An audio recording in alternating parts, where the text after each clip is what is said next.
Oi, pessoal! Hoje vamos falar um pouco sobre o reino protista. Bom, inicialmente, ao escutarmos a palavra protista, associamos aos protozoários. Entretanto, o reino abrange também as algas. Mas por que agrupar dois grupos aparentemente tão diferentes? Bom, para termos essa resposta, precisamos entender um pouco mais sobre as características do reino protista. O reino protista é constituído de organismos com características muito diversas, seja no modo de alimentação, no tipo de reprodução, na quantidade de células ou no modo de vida.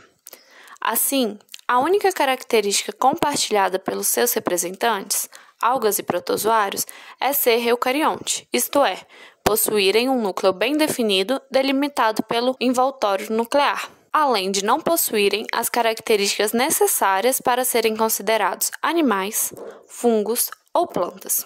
Mas seria correto classificar os organismos por aquilo que eles não são ou não possuem? Bem, não. E é exatamente por isso que hoje o reino protista é considerado um grupo artificial, pois nele é reunido organismos que, muitas vezes, são mais relacionados com animais ou plantas do que com outros protistas propriamente dito. Entretanto, o termo protista ainda é usado para se referir às algas e aos protozoários. Portanto, pode-se dizer que o reino protista nada mais é do que a reunião desses dois grupos de organismos. Então, agora que já entendemos um pouco dessa classificação, vamos conhecer quem são os protozoários e as algas. Os protozoários são heterótrofos, unicelulares e apresentam, em sua maioria, uma reprodução assexuada e um modo de vida diverso, sendo alguns de vida livre, outros parasitas e outros são mutualísticos. Além disso, possuem um modo de locomoção variado, sendo este uma das principais formas de classificação dos mesmos. Os principais grupos de protozoários são rizópodes. Locomovem-se através de projeções citoplasmáticas, denominadas pseudópodes. Como representantes, podemos citar as amebas. Ciliados. Como o nome já diz, são aqueles que se locomovem através do batimento de cílios. Como representantes, temos o paramécio. Flagelados. São aqueles que se locomovem com o batimento dos flagelos.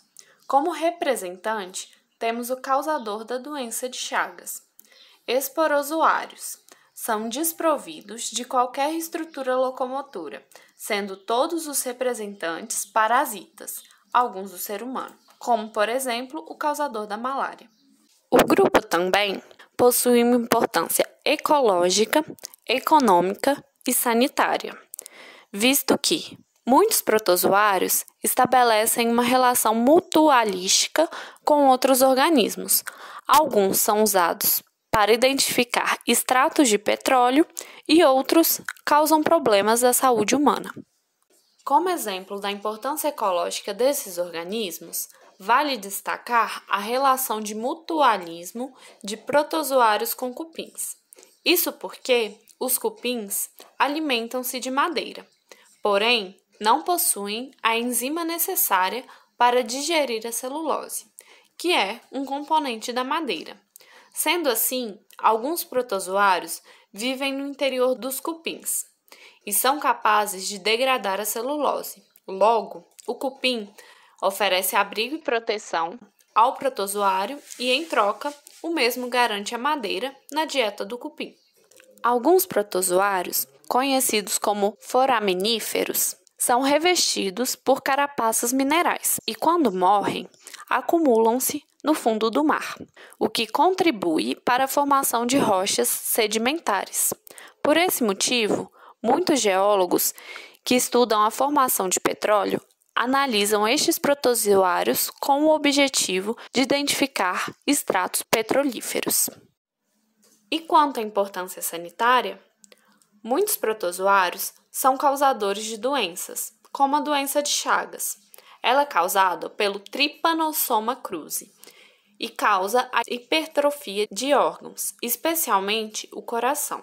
O vetor da doença de Chagas é popularmente conhecido como barbeiro, que, ao picar uma pessoa, defeca no local da picada e suas fezes contêm o protozoário. Ao coçar a picada, a pessoa facilita a entrada do parasita no organismo.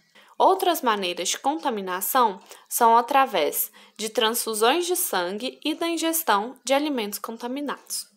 Agora que já conhecemos um pouco mais sobre os protozoários, vamos falar sobre o último assunto da nossa videoaula, as algas, as principais características do grupo e sua importância. As algas são organismos, em sua maioria, autótrofos, com grande diversidade de formas e pigmentos, e apresentam um corpo em forma de talo, isto é, não possuem caule nem raiz. Além disso, as algas possuem características variáveis, uma vez que podem ser unicelulares ou pluricelulares, viver em colônias ou isoladas e apresentam um tamanho desde microscópico até talos de 60 metros de comprimento. Inclusive, as algas com talos grandes abrigam muitos animais e fornecem alimento.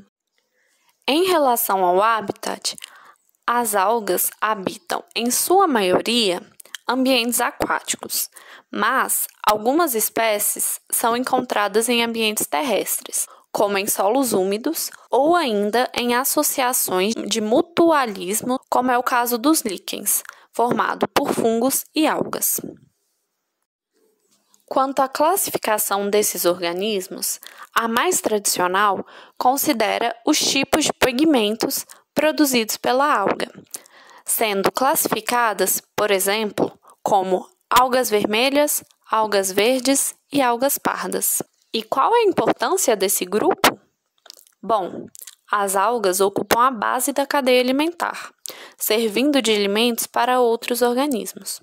Além disso, através da fotossíntese, são responsáveis pela produção de cerca de 70% do oxigênio que é liberado na atmosfera.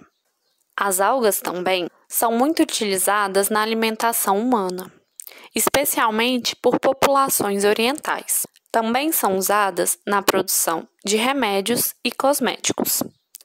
Como exemplo, tem-se a utilização do agar, uma substância presente em algas vermelhas, que é usada como meio de cultura para o cultivo de micro-organismos.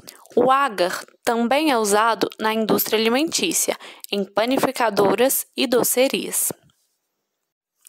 A carragenina também é uma substância de algas vermelhas, utilizada como estabilizadora de alguns doces, como sorvetes. Já das algas pardas, extrai-se o alginato, muito utilizado por dentistas para fazer massas de moldes dentários. Entretanto, as algas vêm sofrendo um grande impacto, causado, sobretudo, por alterações ambientais, como o aumento da temperatura e da poluição. Um exemplo desse impacto são as marés vermelhas, as quais são causadas pela proliferação intensa de duas espécies de algas. Tal proliferação é causada por alterações na salinidade, oscilação térmica da água e excesso de sais minerais decorrentes do esgoto doméstico. Como consequência, a maré vermelha, assim chamada por toxinas liberadas por algas, desencadeia um efeito catastrófico com a morte de várias espécies de peixes, moluscos e outros organismos. Além disso, impede a passagem de luz, diminuindo a oxigenação da água. Outro desequilíbrio causado por alterações ambientais é o branqueamento de corais. Isso porque os corais possuem uma relação de mutualismo com zooxantelas, isto é, espécies de algas que vivem dentro desses organismos. Assim, com a mudança de temperatura e aumento de poluentes nos oceanos, essas algas acabam morrendo e, como a cor dos corais advém das zooxantelas, eles tornam-se pálidos, daí o nome branqueamento. Consequentemente, compromete a vida dos recifes de corais e de todos os organismos ali viventes, visto que os nutrientes dos corais também são fornecidos pelas zooxantelas. Agora que já vimos um pouco sobre a importância das algas e protozoários, antes de terminarmos nosso vídeo, é importante nos lembrarmos que também somos parte do equilíbrio ecológico do planeta e nossas ações e modo de vida têm sido o principal causador do desequilíbrio ambiental. Portanto, se quisermos reverter tal situação, precisamos refletir e provocar mudanças.